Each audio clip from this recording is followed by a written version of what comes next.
Hey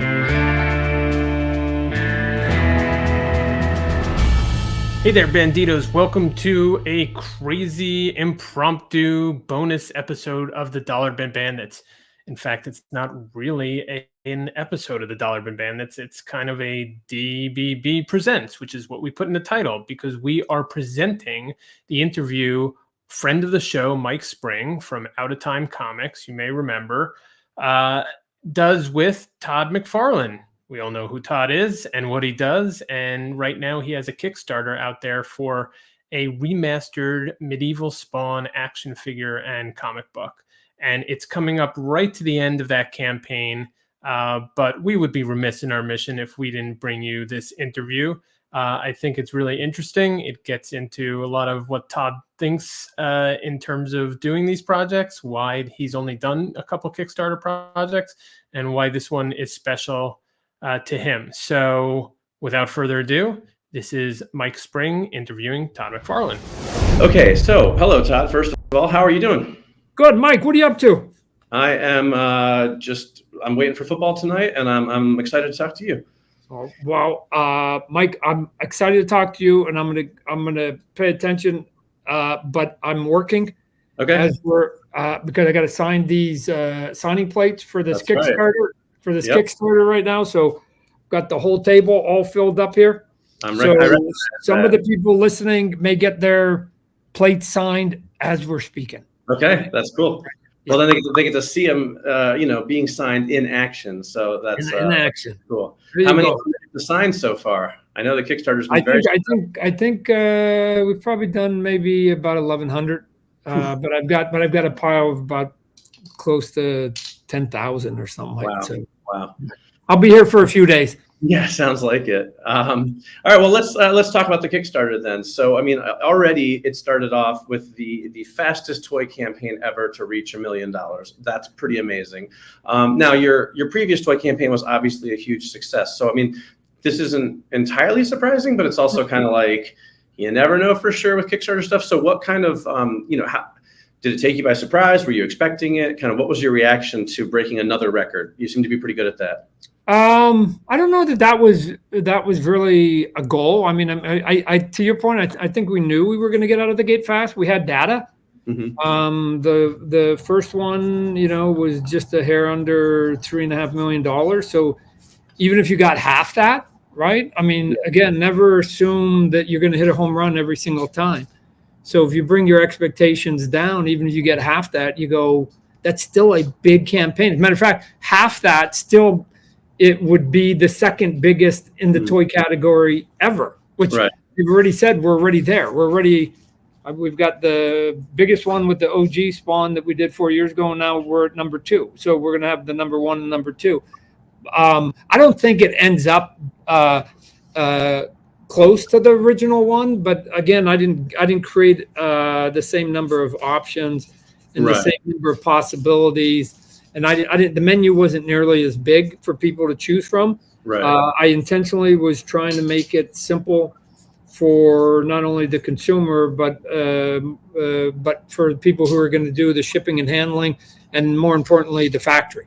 Right. So it became a bit of a nightmare last time with all the permutations, and so I didn't want to put that pain on the factory again. And in all honesty, it slowed down sort of them packing it out and shipping. And one of the goals that I want to have, the record I really want to break is can I make a fully functional toy in the toy category? I mean, actually manufacture something in another country and get it out faster than anybody's done in that category ever. And I'm hoping the answer is yes. That's the record. That speed of delivery. Right. Which, I mean, that's a lofty goal, right? I mean, I've backed a million Kickstarters and I've run Kickstarters myself, so I know how hard that is. Like, I just do comic books and it's hard to get those out on time. So what led you to do that, and sort of what was your plan to sort of be able to turn them around so quickly? Because that is something I think Kickstarter, backers really value. Well, yes. The downside, if there's any, if there's any downside, it's that you have to make all your decisions in advance, and you can't deviate from your decisions. Right. So, So now let's say we got a handful of people that saying, man, we wish there was a wire cape involved, right? I can't now like go, oh, hey, factory, let's figure this piece out, because it will slow down the entire model, right? Or they go, man, I wish you gave this weapon, right? And now I got to cut a new steel, right? And that would slow it down by months and months. So you have to make all your decisions on what it is that you're going to make, and for the figure, and then for any accessories and your packaging and all those other things, and then then the only unknown is whether you're going to include all that in the final product, right? So we're ready to bake them all. The question is, will they all be included? So that's to be determined by the time we get to the end of it. And then the factory is then prepared to make all of it. I've got them prepared. Assume everything's going to get included, right? I mean, that's how I need to have them set. And all I'm going to do is tell you to pull stuff out, right? So you're going to go backward, but you got to be ready to go now with everything. And we can't start trying to play catch up with it. I mean, the catch up is literally these signing plates that I'm doing now. They can't do a 3-pack until they've got assigned plate that they can put into one of the figures so that it matches what it is that people have pledged to, right? Sure. Yeah, that makes sense. I have to get these into their hands ASAP. So. Yep. So I'm curious, McFarlane Toys, I remember McFarlane Toys launched. I actually owned a comic store at the time, and we sold a lot of the earliest toys in the store, and it's been around, 30 years or so now. And I feel like I see McFarlane Toys more than ever. You guys have branched out into so many things. What is the sort of appeal or the strategy behind using Kickstarter for these very specific toys that you're doing? Can you tell us a little bit about kind of what went into that? Well, we've only done 2, right? So one was there was a pandemic and people were at home, and I'd been curious about, let's try it. And then the other one is I knew that what I wanted to do with this particular figure, the medieval spawn, to try and do the detail and to give the level of add-ons that if I tried to give it to a retailer, it would be $100. Right. I just know how it works, right? It would be minimum 80, but 100, closer to $100. Especially with the size of the package, and then a unique comic book comes in. And again, I remember on the first one, I was talking to 2 audiences, and I go, I think depending on who you are, whether you're a comic fan or a toy fan, you need to think about it differently. If you're a toy fan, you should be going, man, I'm getting a free $25 comic book, right? Because we just came back from San Diego. We sell exclusive comics between $25 and $30, right? So if that's true, then just subtract $25, $30 from whatever price you're paying, because you could take that comic book and put it up separately and probably get that out on the open market. Sure. Or if you're a comic book fan, then you go, man, I get my $30 exclusive comic book, and they're going to throw in an action figure for $28, $29. And it comes in a box, and it comes all this other stuff. That's cheaper than some of the stuff at Walmart. Yeah. Right now. So it depends what kind of game you want to play, because I don't think people are going to realize until they sort of get it and open it all up how much stuff is included in that box. Right. Yeah, that's very cool. That makes sense. I noticed that, you talked about, how much stuff goes with the figure. And I know that you've been unlocking sort of these bonus accessories, as you get to hitting the stretch goals and stuff like that. No, I don't know. I don't, this is the piece that I can't seem to get through. There is no stretch goals and there are no unlocks. Okay. It's Todd on a whim saying, oh man, we should give that away today. I got you. Okay. I know that we did a couple, when we hit 1 million, whatever. And so people think okay, so now just to prove the point, I've been giving away stuff on funky odd number, whatever the number is today. It has nothing to do with any kind of roundish number. It's just, I want to give you, because I have a bag of stuff that I want to give away to all of you.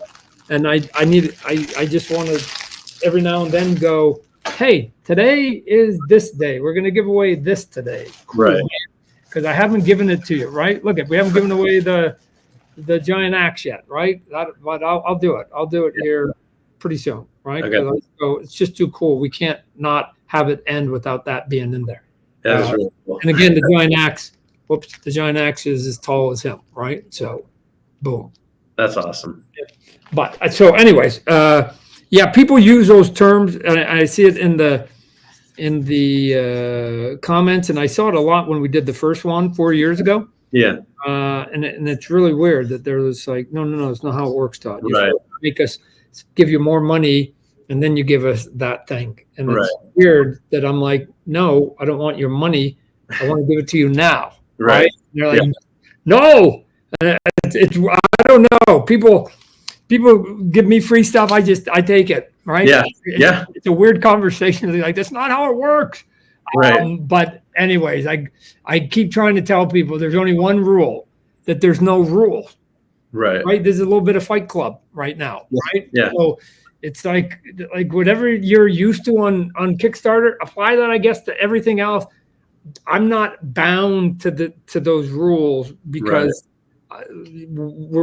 most people, I'm assuming 98% of people who do Kickstarters come in and they need the funding.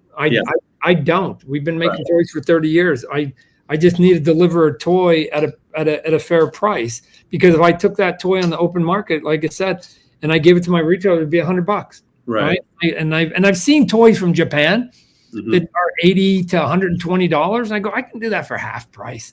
I mean, what are you talking about? I can do it for half price. So I can give everything. I can give you a $25 comic, and I can give you a fancy big box, and I give you a slip sleeve, and I can give you a figure, and I give you possibly 15, 20 extra pieces on, and I can get it all in there for half the price that they'll give you one figure and a couple accessories. So that's pretty amazing. I think you're right, though. It is not what people are used to with Kickstarter, right? I mean, I think there are sort of these unwritten rules, if you will, of Kickstarter that people have in their minds. And so when somebody like you comes along and does it completely differently, I think people don't know how to respond, or they don't quite. No, they don't. I'm messing. I understand it. They're like, what are stretch goals? There are no stretch goals. How many times I've actually typed that answer so far? Yeah.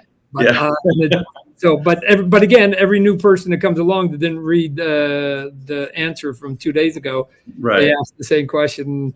But luckily, if you say it enough, then the audience themselves are pretty good about repeating the information to the newbies coming along. And I mean, again, look at everybody that was excited. We're going to get there at the beginning, and they were going to start funding at the beginning, and then you've got people sort of trickling in and out in the middle. But then your next big rush is really that last 24 hours, because those are the people that come in. Maybe even people listening to yours that will go, okay, well, when does it end? All right, I'll go on the last day, see what is actually included in totality, and then make my decision at that point, right? Because then that's the last day is when you're going to be the most educated from a consumer point of view, because you'll go, I have all the answers, right? Yeah, that makes sense. It's McFarlane Toys, like you said, have been around 30 years. And like I said, I've seen so many in recent past year or two. I feel like you guys are everywhere. How do you decide what the next thing you want to tackle is, or like which property you want to take on, or which license you want to get? Is there like a method to the madness, or is it just kind of like whatever looks cool? No, there's a bit of a beggars and choosers. Okay. Right? You make your list of things you'd like to do. You then go see whether it's available. And then if it is available, then sometimes you're in competition against other companies that also see it. Right. I mean, I'm not the only one that looks at stuff and goes, man, that might be popular. Yeah. And then sometimes you win those contracts and sometimes you don't. And so for us, we're constantly looking. I mean, it's always nice to have one or two big brands going that, can be sort of the bulk of your business while you're trying to find your next home run, if you will. Yeah. Right? So, we've been fortunate for the most part over the 30 years to kind of as one's ebbing down that we pick up another one that's a surprise, and some are surprise hits, and you're going, wow, let's ride this wave as long as we can. And And so there's no science. I've always said that the conversation of like who we pick and what characters we pick, and when we were doing sports, who we were making on sports, is no different than when people are sitting at a convention or a bar or a dinner and they're having the exact same conversations. Right. I'm not any smarter than and have any more insight than anybody else. Right. So it's my guess is that if I was to pick a brand and said, hey, let's make the top 10 figures of that brand, your list and my list of the 10, you and I would probably be consistent with 8 of them. Right. And there'd only be sort of the ones down at the bottom that you and I would differ, but for sure the top 5, of course, we're going to make those, right? That makes sense. Yeah, that makes sense. Well, you haven't made my life any easier. I'll tell you that. I have to be a little limited on the toys that I buy. I have very little space in my house. And then, you did the Ted Lasso figure, and that was a must-have. And now you got the Rocky figures coming out, and those are must-haves because these are some of my favorite things. So you're making my wife not as happy with me as she could be, but it's all right. Yeah, darn it. This is why you need to have your secret man cave. I'm trying. And then when you say you're going bowling that night, you go into your man cave just to admire all the stuff you got there. Yeah, that's a good idea. Right now, it's my office just gets more and more crowded.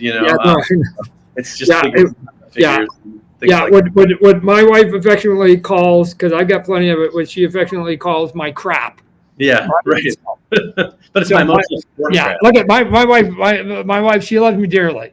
Right. We've been together for a long time, but she goes, I have to die before you. And the reason is because she goes, I don't want to clean up your mess. I don't want to clean up this crap. Yeah. And in fact, I'll probably just put it all in the middle of the street and just take a blowtorch or tell people to just come and get it. They got 24 hours, then I blowtorch it. Right. But she goes, if you think I'm going to organize it, I'm going to sell it, I'm going to maximize it on eBay. If you've got something coming, shoot, man, it's gone. So that can't happen to a bunch of stuff I got. So sadly, she is going to have to go first. So, well, as long as you guys have discussed it, I think that's really okay. You know what I mean? As long as the expectations are... I thought for the longest time it would be Thelma and Louise. We would go out together, but I guess then that way nobody blowtorches it at that point. I guess I leave it to my kids. Yeah. And they'll figure it out. They'll figure it out. Exactly. That's kind of my plan at the same time, because I think I'm in the exact same boat as you. So I'm curious, and I don't know if, obviously how far in advance you have to plan these things, but as I recall, and keep me honest here, the original McFarlane Toys lineup was Spawn, Medieval Spawn, and Violator. Is that correct? The first 3 that came out like way back in the 90s? No, it was, I got one right here. More than that. Okay, I remember that one. Right. There's Tremor and Clown and Overkill. Okay. All right. So now it's coming back to me. All right, cool. So is this, you've obviously done Spawn and Medieval Spawn. Is the goal to recreate all of the original figures? Is it kind of a case by case basis? You know what? When I did the first one, I thought the answer would be yes, that's the way to go. But I don't know. I mean, I'm going to have to think about it, because I think that there's now been characters in the last 30 years that people might want more, right? So do I think that people would be more excited about if I did a gunslinger with a bunch of cool stuff that came with them more than Tremor? Right? The answer has to be yes. Yeah. Right? So then you're deviating from that, and now you're just remastering characters that already exist and or figures that have already existed, right? So I think that the key in any sort of creative decision, if you want to have at least a decent level of success on the business side, so you can do more art and more creating, which should be the goal, which has always been my goal, right? I never set out to be rich and famous. I set out to want to do art the way I see fit, and the way to do that is you have to have a certain amount of success for people to let you continue to do that, and success comes with those other 2 pieces, right? The money comes from success, and a little bit of, fame and fortune comes from that. Right. So then it affords me to be able to then do it. And I've been doing art, quote unquote, for 40 years now. Right? I found just enough success and enough people to support it that I continue to do it day after day, and now decade after decade. So my instincts, and again, I'll tap into everybody, that I have around the office and my team of, do we think, let's take a vote. Do we think it's Tremor, or do we think it's Gunslinger? And it may be neither one of them. Sure. But I'm just saying it will be those kinds of conversations. Yeah. And then why? And then we ask the why do we think that's true? And then once we settle on the next one, then you go, okay, what should be included that would make it worthwhile? Right. I mean, to me, Medieval Spawn was easy because, like they just can come with so many, an arsenal of I mean, like I said, literally a bag of stuff, right? Yeah. I mean, a bag of stuff. Like, sure, they it's just thing after thing after thing, right? Chess pieces, whatever. Yeah. So, right? Yeah. Like, shoot, let's go. Absolutely. So the Spawn universe, right, which has been expanding over the last few years incredibly. From the on the comic books now we're talking about. Yeah, and we'll sort of, and in general, I mean, it sort of ties in with this too. Is like, what do you chalk up the ongoing love for the character? What do you sort of chalk that up to? Because obviously the toys, I mean, you're breaking records with the toys. The comics, you broke the 301 record, and then just you've added different books to the to the publishing. So what do you think is behind the longevity of the Spawn universe, the Spawn character? At this point, there's a lot of pieces in the recipe, right? Mm-hmm. And we could go back to all of them because you have to get out of the gate. You have to have a quality product. You have to have something that people are willing to come to, whatever. But at some point, if you do something and it survives for 20, 30, 40 years in the marketplace, mm-hmm. chances are it's going to keep surviving. Yeah. Right. So, not too many things are out in the marketplace for 50 years and then go, no, not anymore. So right. I think that Spawn, I mean, and because I've lived it, which is interesting. To me, the big heroes, the A+ heroes, were the ones that to me had been around the longest, mm-hmm. right? Mm-hmm. And so, when I was younger, Superman, Batman, Spider-Man, Captain America, I knew, right? Wonder Woman, Flash, right? These characters that I just intuitively knew, even though I might not have even been a collector at that point. Right. The names that my mom would know. Yeah. Right. The Hulk, right? She would know them. So, but now, Spawn first came out in 1992. We're now, 32 plus years into it, which means there's literally an entire generation of people globally mm-hmm. who have lived on the planet and that character has existed. Doesn't mean they know about it. Doesn't mean they care about it. Doesn't mean they consume it. Right. It doesn't mean they even know who the hell I am. None of that. It means they've lived on a planet in which that brand has been there every day of their life. And at some point, you start to just, through attrition, mm-hmm. start to go, oh yeah, I've heard of that. Yeah. Again, how does my mom know about the Hulk? Or she didn't watch the TV show and buy the comic book. She just somehow got into her ear, right?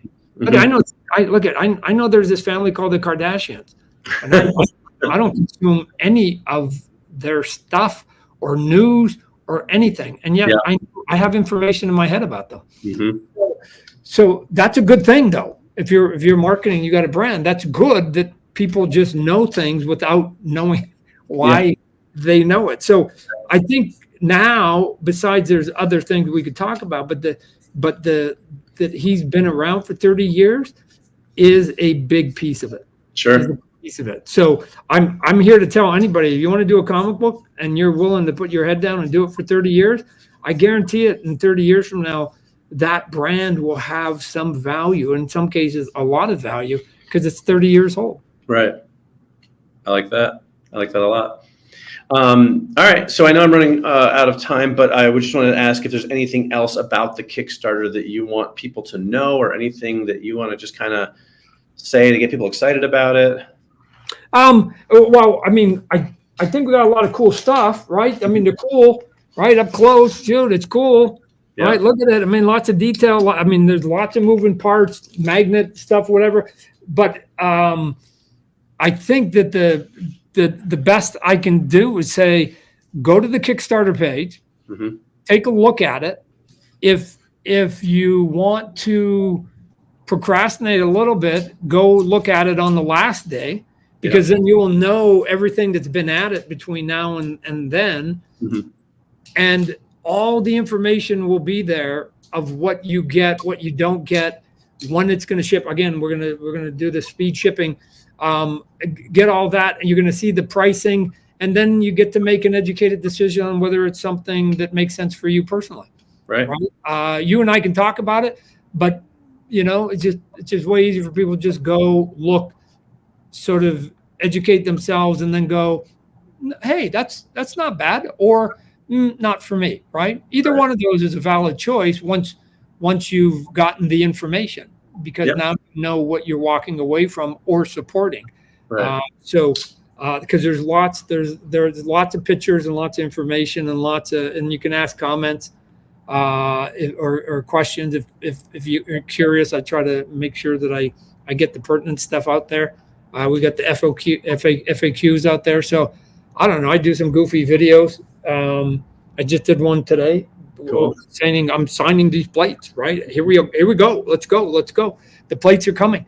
So that's it. Like go take a look, and if I'm lucky, then there might be something there that's interesting, and I'll be fortunate enough to get your support. That sounds good.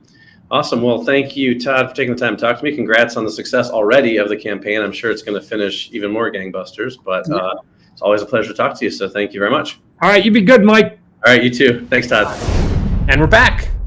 Hey, Mike. Amazing job. Thanks for being kind of a roving reporter. Thanks for letting us distribute this interview.